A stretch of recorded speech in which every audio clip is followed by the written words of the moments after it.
$35 million of Title X funding gets frozen today, and many states will receive zero, including the state of Tennessee where I live. Title X covers STI screenings, birth control, reproductive care for people who can't afford it through the system. Now, understand that the federal government does fund and subsidize healthcare in other areas. This is the only area of healthcare that only affects women that the government federally funds. Now, obviously, this is an attack on Planned Parenthood because of abortions, even though Planned Parenthood's main thing is screenings. Their big thing is screenings, prevention, get birth control, STI care, STD care. We are having an HIV outbreak in South Carolina, and we have been for the past few years. This funding is completely getting cut. Obviously, it's going to hurt Planned Parenthood, but it's also been taken from any nonprofit who has within their mission statement the fight against systemic racism, because maternal mortality, lack of affordable care affects women of color, especially Black women, way more than it affects anybody else. When Roe was passed, the mortality rate for Black women who are pregnant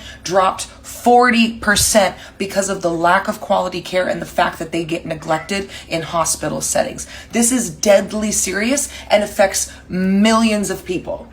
And again, in the state of Tennessee, where I live, is one of the states that will not receive any Title X funding moving forward. And for women who have to use a publicly funded clinic or affordable clinic, 6 out of 10 use these clinics, say this is their main form of care. This is where they get most of their care. For 4 out of 10 of those people, so 40%, this is their only option. So out of millions of people, 40% of them are going to lose their only option for reproductive health care. 60% of them are going to use their primary option for affordable health care. And it's going to affect poor states more than anybody else.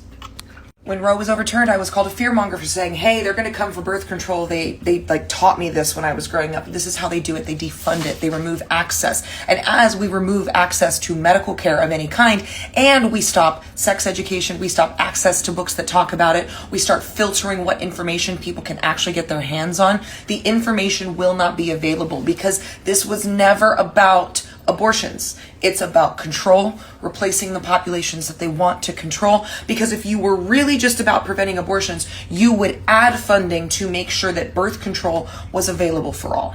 This has always been about power and control and replacing the white population. And today in Wisconsin, we get to see if elections are actually going to happen anymore, or if they're just elections to the highest bidder.